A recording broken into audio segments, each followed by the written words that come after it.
Hi, Roastbrief community. Today we have an incredible and marvelous opportunity because we are going to talk with James Fooks-Bale. He is part of Frontify as Director of Brands Marketing. Hi, James. How are you today? How it's going, man?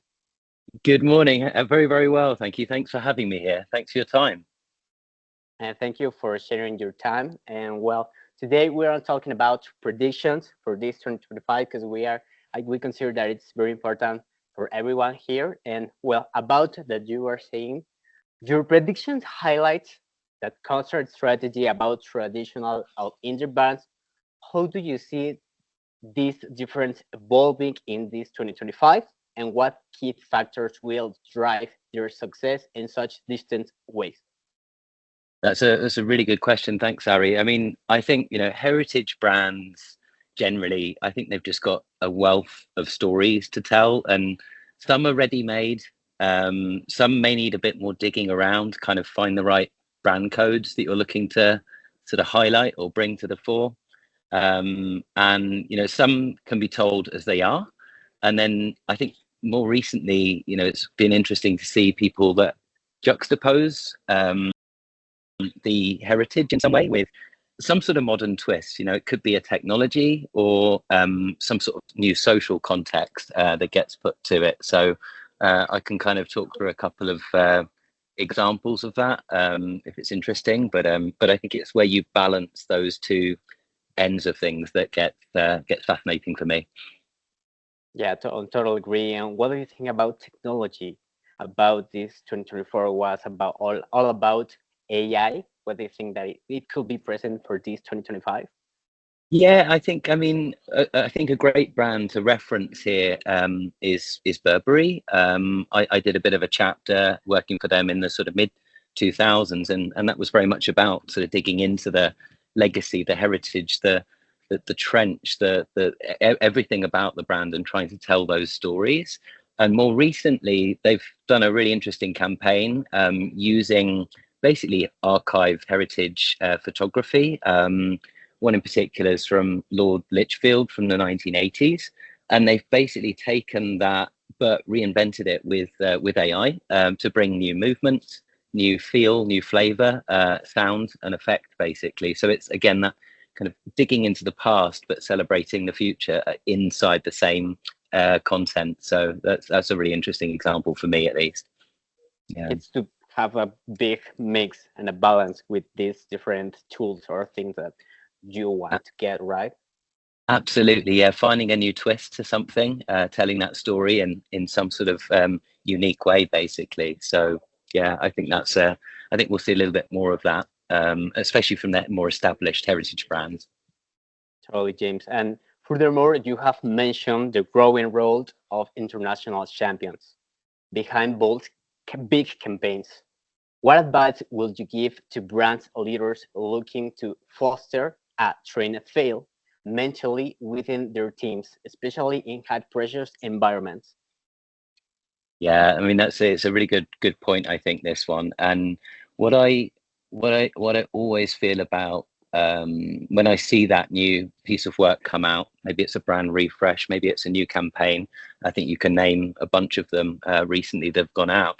Always think about these internal champions who have pushed all these rocks uphill, to get this project out the door. And I think there's some ways you can try to help there internally, whether that's like establishing really early on in that idea what level of risk everybody's comfortable in making, what criteria are you chasing, because if it is about creating surprise, then perhaps other metrics that might get muddled up could dilute from the prize there. Keep those metrics like as top of mind as possible, post-it notes or whatever you need to do that. And I think if you're making those really big bold moves, not every decision, and you've got to kind of accept it, and everyone's got to accept it, not every decision is going to be a success, so sort of sit with that at the start. I think it helps to have a senior sponsor as well in all of this, someone that will help clear the jungle with you.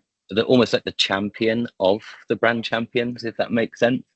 That's always helped on my end of things, at least. Yeah, I mean, I could go on and on, like avoiding consensus wherever possible, keep things quite nimble as a team to keep surprise, and just beware of dilution basically creeping in on that big idea. And maybe just finally, just to round up, you know, we can get overwhelmed by data and we can chase data all over the place, and that's great. But in a way, gut instinct does matter here. Sort of either interpreting that data or ignoring that data in some way, shape, or form to create something new.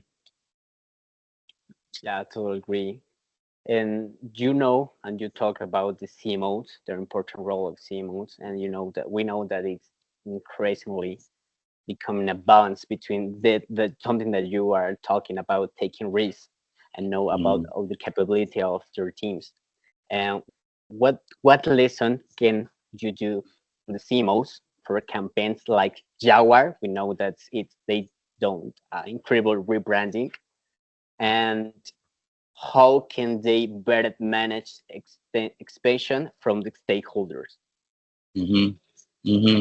Yeah, I mean, I think a lot of it comes down to clear goals, that everybody, you know, because in the end, there's multiple ways we can all go, in terms of spending time, money, you know, team dynamics, all that sort of stuff, focus areas. So clear goals, with that deciding like the level of risk, not just in your team, but especially in the C-suite, broader, in that org.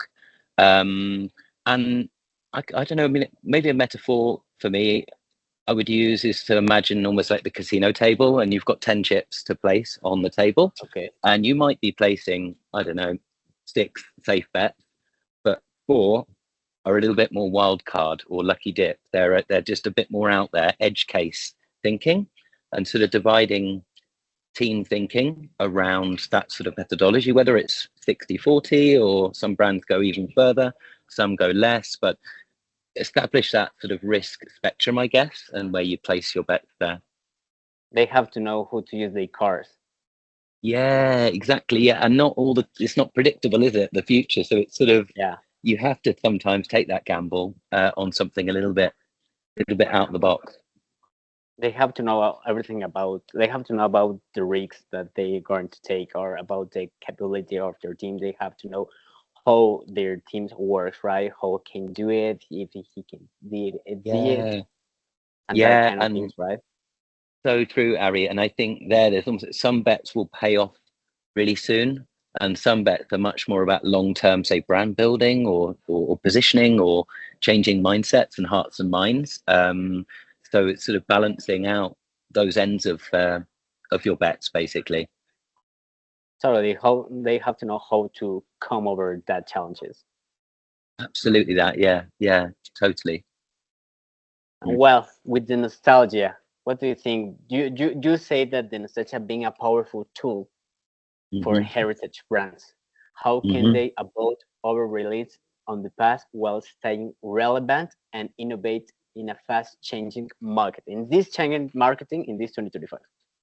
Yeah, I mean, I love seeing this nostalgia crop up here and there, and you know, it happened in my world in fashion originally. I'm seeing it now in the digital world as well. You know, we talked about Burberry in the previous question, but maybe for this, I'll use Mozilla and their rebrand last year with JKR, which is sort of rolling out at the moment. And if we think about that category, it's quite formed. It's quite normalized in many ways, and brands have got incredible polish and finesse at how they stretch across and be incredibly functional across everything they do.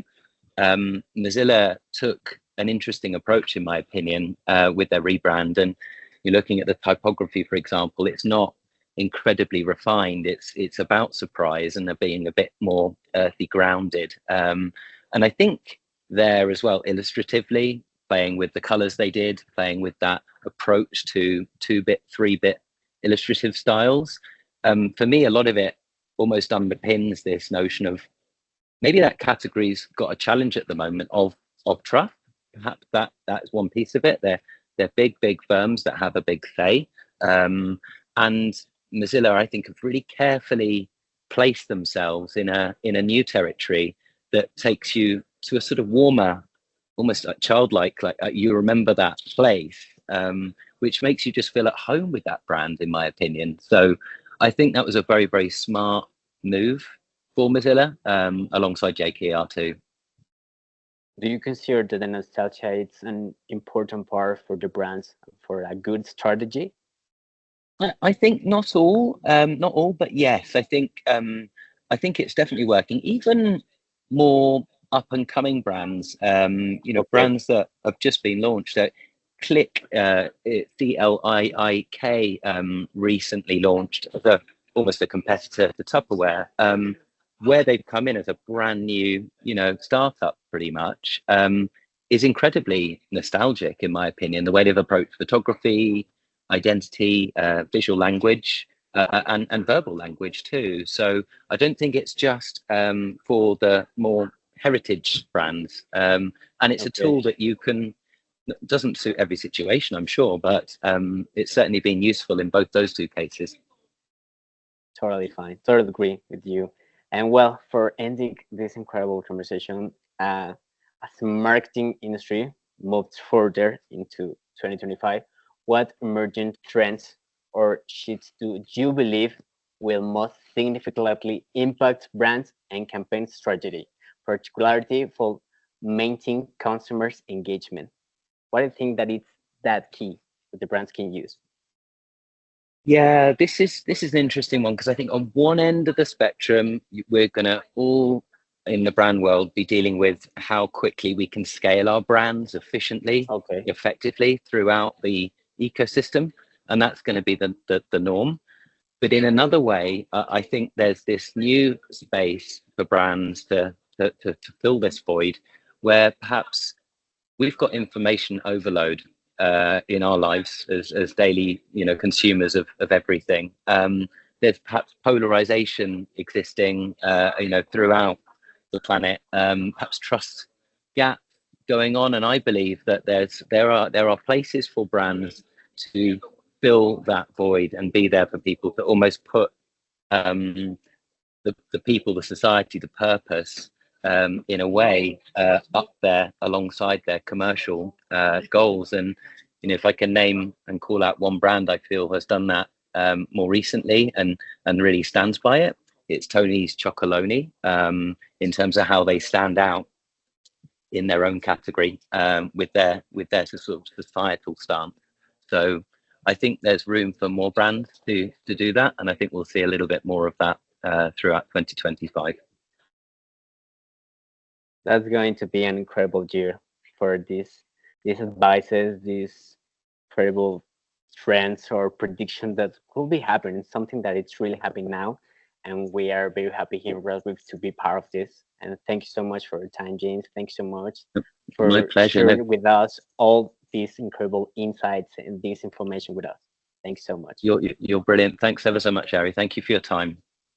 And we're really happy to be here with you.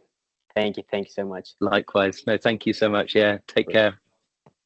Roastbrief community, we have an incredible pleasure. It was a marvelous conversation that we had with James Fooks-Bale, that is part of Fronty and Director of Brands Marketing. Thank you so much, Roastbrief community, to be here with you. Bye.